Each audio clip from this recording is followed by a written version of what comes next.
the difference between your left and right foot? They look similar, yet putting your right shoe on your left foot, or vice versa, is super uncomfortable. Left and right earbuds look similar too, but whenever I put an earbud in the wrong ear, I instantly regret it. Both of these objects have a left and right side and can be described as chiral. An object is chiral when it is not the same as its mirror image. For example, the mirror image of my left shoe is actually my right shoe, and no matter how I rotate, flip, or move my right shoe around, I can't get it to look the same as the left shoe. But an object that doesn't have a left and right side like a pencil is identical to its mirror image, which makes it achiral, meaning not chiral. Chirality isn't just some obscure concept, though. Almost all of nature is chiral. Hands, feet, paws, plants, shells, and proteins are all chiral.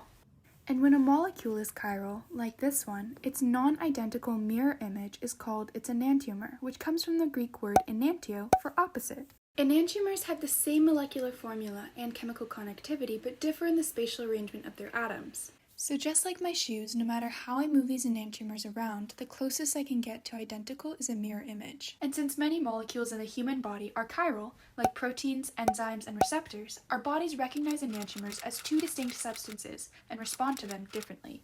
For example, the two enantiomers of a molecule called carvone have two very distinct scents. One smells like caraway seeds and the other like spearmint.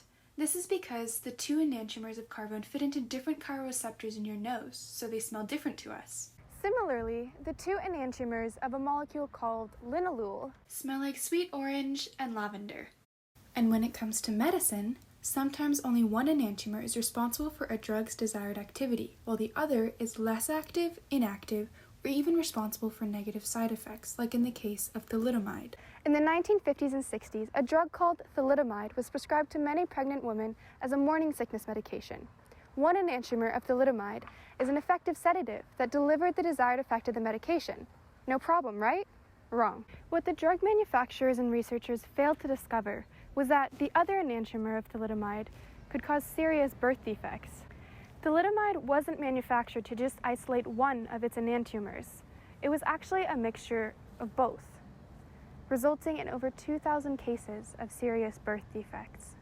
Happily, today's drugs are much more thoroughly tested and can even be manufactured to isolate just the enantiomer that is not responsible for negative side effects. All this to say, the importance of understanding chirality and its effects will continue to be seen in chemistry, biology, and medical research.